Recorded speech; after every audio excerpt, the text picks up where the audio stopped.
Vivendo no Mundo Espiritual. Psicografado por Vera Lúcia Marinzec de Carvalho. Ditado pelo Espírito Patrícia. Capítulo 11. Loucura. Impressionante e realmente fascinante é o cérebro humano, residência central da alma, arquivo do nosso passado, nascedouro de toda a criatividade humana, sede de toda felicidade e alegria, quando isento de conflitos. Mas a maioria de nós não faz outra coisa senão deteriorar a capacidade mental através da deturpação das forças e energias que recebe da bondade divina. É um fato corriqueiro, que muito pouco nos chama a atenção e, quando chegamos a vê-lo acontecendo com nossos irmãos, procuramos as causas dessas infelicidades e dores em agentes externos, como as anomalias físicas, ou na ignorância de nossos irmãos obsessores. Dificilmente paramos para pensar que o caminhar da natureza cósmica e no sentido do aperfeiçoamento de todas as suas manifestações, incluindo também o homem.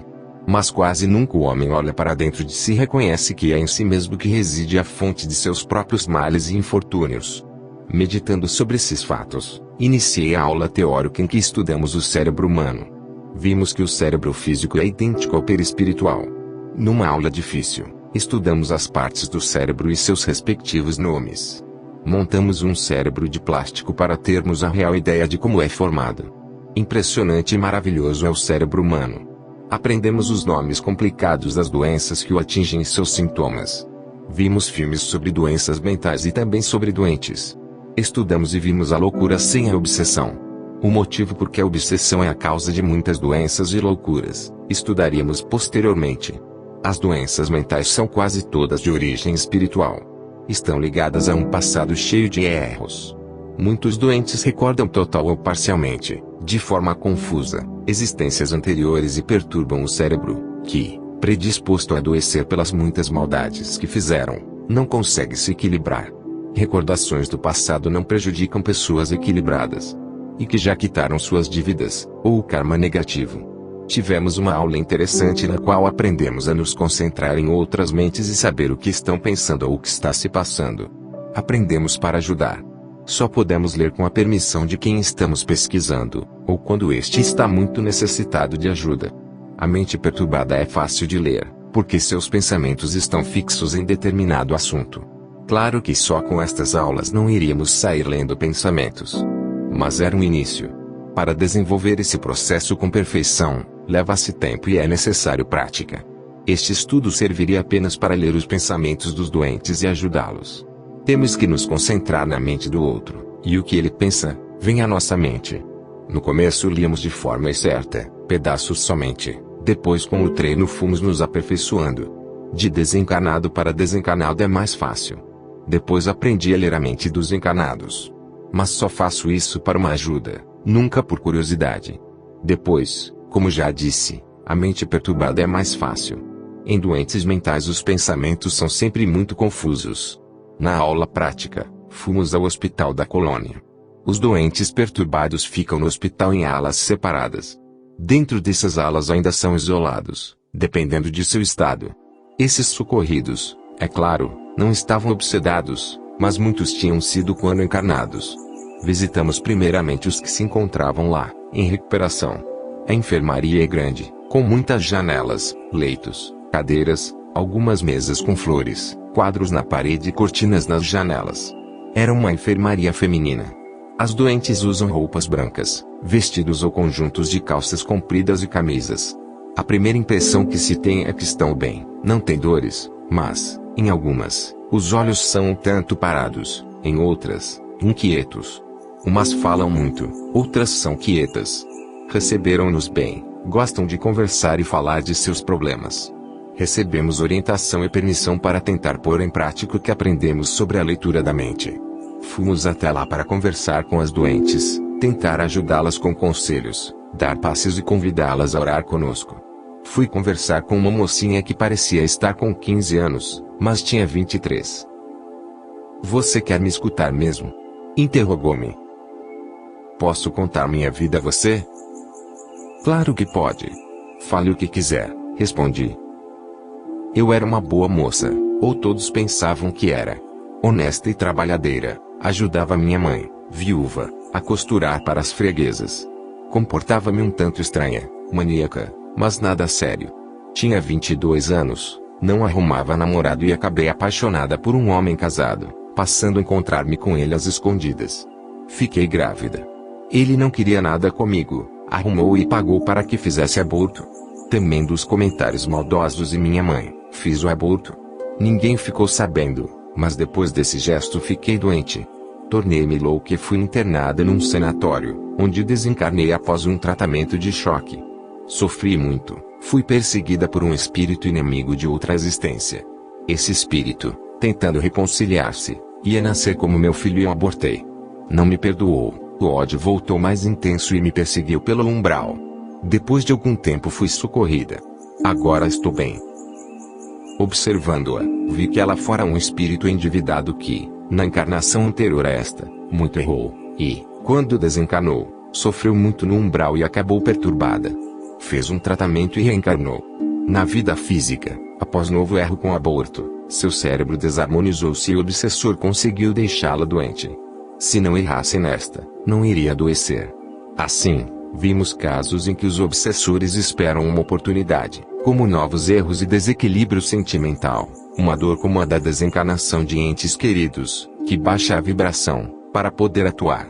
Esses doentes gostam tanto de atenção que, às vezes, querem nos narrar tudo de novo, querem que fiquemos perto e lhes dediquemos atenção. A moça agarrou a minha mão. Deixe-me ficar mais perto de você, sinto-me bem. Deixe. Naquela hora, ninguém estava no leito. Isabel, assim se chama, e eu estávamos sentadas nas cadeiras perto de sua cama. Alguns colegas meus e alguns doentes saíram para o pátio de frente à enfermaria, que tem muitos canteiros floridos. Apiedei-me dela, e a convidei a ir comigo conversar com uma senhora que há tempo nos olhava sorrindo. Fomos, e Isabel ficou quieta, só escutando, mas não largou minha mão. Após os cumprimentos, a senhora pôs-se a falar. Filha, estou doente, mas não sou louca como dizem. Engraçado, aqui não me chamam de louca, mas no outro lugar, sim, referia-se ao período de encarnação.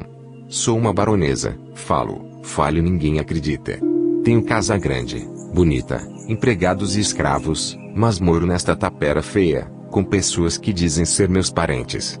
Tenho roupas bonitas e visto-me assim, com as feias. Já nem sei quem sou. Sou Maria. Ou Carmela. Que confusão. Quem você acha que sou? Falava, mas não esperava a resposta. Sou as duas, ou nenhuma. Dizem que fui Carmela, morri ou desencarnei e nasci ou reencarnei como Maria. Mas todos são só. Por que sou duas? Queria ser Carmela, que se vestia bem, alimentava-se bem, era bonita e rica. Não gostava de negro. Indaguei. Maria é negra. Não, tem horror, são sujos e burros. Mas sou negra, não vê? Não era e fiquei. Tentei explicar que, na existência anterior, foi Carmela, e que teve o corpo morto, depois reencarnou como Maria. Ela repetiu sua história novamente. Dei-lhe um passo e ela se acalmou. Ali estava um caso de recordação fora de hora, fruto verde. Talvez tenha relembrado pela ação de algum obsessor, querendo perturbá-la. Ou ela mesma, fascinada com a encarnação como Carmela, não esqueceu, e as lembranças confundiram-na quando voltou como Maria, numa encarnação de que não gostava e repeliu, por ser pobre, feia e negra, raça que detestava. Íamos para outra enfermaria. Isabel me soltou chorando e querendo que prometesse voltar para vê-la. Disse-lhe que faria o possível. Tinha pouco tempo livre e precisava fazer coincidir meu horário livre com o de visita. Quando terminou o curso, fui revê-la. Já estava bem melhor.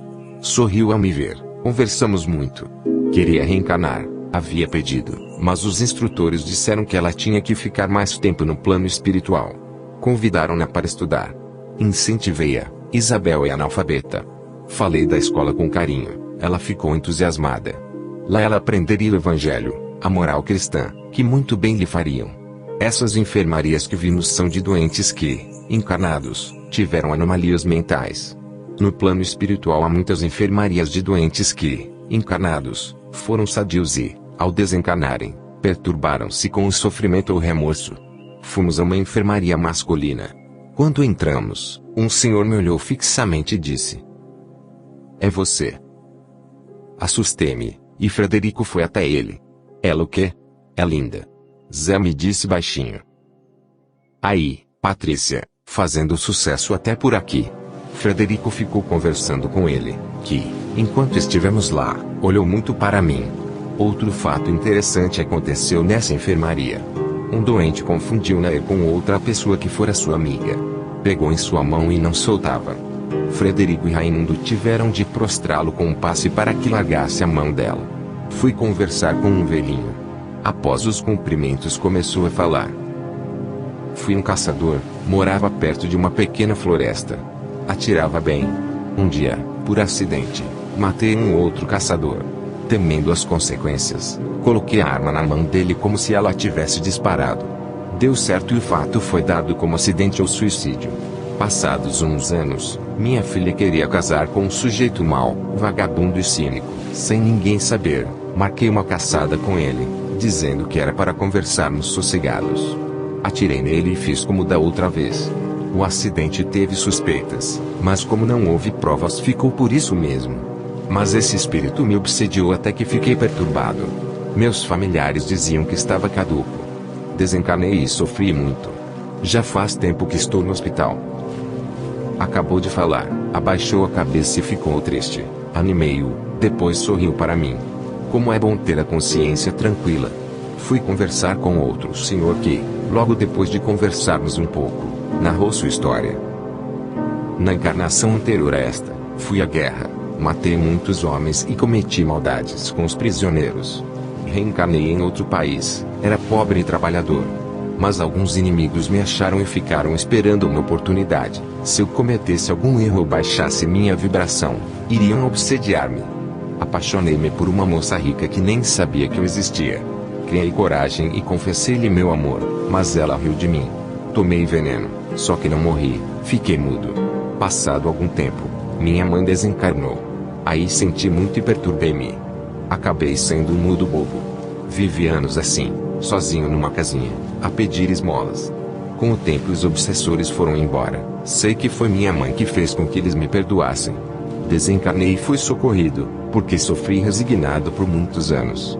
Estou aqui há pouco tempo. Tenho ainda as ideias confusas. Às vezes, lembro-me da guerra e grito. Mas, graças a Deus, estou melhorando. E estar falando novamente é bom demais. Chegou a dormir, quando recebeu o passe. Fomos ver os que dormiam em pesadelos. Formamos equipes de 5, para dar passes em cada um deles. Ao orarmos, às vezes víamos seus pesadelos. Uma senhora sentia falta do seu obsessor a quem estava ligada pelo ódio e pela paixão. Queria-o e chamava-o sem parar. Um enfermeiro nos disse que o espírito que obsedara ficou no umbral, não quis o socorro. Ele sente chamá-lo? Indagou Laís ao enfermeiro. Não, a distância é grande e as vibrações muito diferentes. Lemos os pesadelos de um senhor que teve a tara do sexo e, para se satisfazer, matou 2 crianças. Vimos também uma senhora que matou, afogada, uma criança, menina de 2 anos, para vingar-se da patroa. Ninguém descobriu, e deram o fato por acidente. Mas um dia o remorso veio e ela passou a sofrer muito. Tudo muito triste de ver. Erros, remorsos e sofrimentos podem perturbar alguém e, quando encarnado, pode vir a ter uma das doenças mentais como reação. Viemos à Terra por poucas horas e fomos visitar um sanatório. Desta vez, viemos só para ver casos de loucura sem obsessão. Nossas visitas ajudam os doentes, fazemos círculos de orações e damos passes. Quase sempre esses doentes manifestam suas doenças quando cometem erros, sentem uma dor maior, têm que enfrentar as responsabilidades ou são acolhidos por acontecimentos desagradáveis. Vimos nesses encarnados as doenças de que eram portadores e seus sintomas. Não tivemos muito que debater na aula de conclusão. Só Luiz perguntou: as doenças mentais são hereditárias? A hereditariedade pode dar aos indivíduos as tendências físicas. Mas, quase sempre, reencarnam com espíritos afins e tantas vezes quantas as que participam de erros em conjunto. Pode ser que erraram juntos e, por isso, resgatam juntos. Quando o espírito se equilibra, o cérebro físico também será equilibrado. Foi bom para todos nós esse estudo.